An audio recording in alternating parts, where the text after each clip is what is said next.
Hi everyone, this is Ryan with T Equipment. I'm here to review and follow up our last video on opening up your FLIR T530 out of the box and setting it up. What we're going to show you now is the FLIR Screen-EST software in demo mode. What you'll see here right out of the gate is this is the control room view. This is what controls the screening process. What we're going to show you in this video though is what the screening process actually looks like.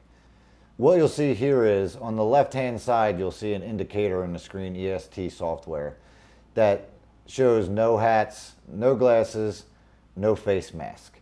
The reason for this is the FLIR T530 and other FLIR devices are purely using the tear ducts of the human eye to generate an accurate temperature.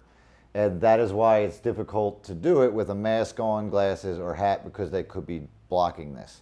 The reason why FLIR is utilizing the tear ducts falls back to the FDA guidelines of scanning processes. And you'll also notice it's only set to scan one individual at a time. This also allows it to fit into the FDA guidelines and CDC guidelines. So what you'll see now is an employee walking into the office, and this is what his scanning process would look like. He steps up to the screen or the camera.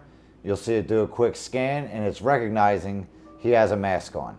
So it is alarming him. You can set a function to say, please remove mask, and it's fully customizable. Now you'll see that immediately, as soon as he took his mask off, it screened his face, clear, no elevated temperature. Now if you see, if he walks back into the scene, quickly catches onto him again. And what you'll see here is our guest here, David, quickly rubbed his eyes, and that was fast enough with the sensitivity of this camera to set off the alarm function.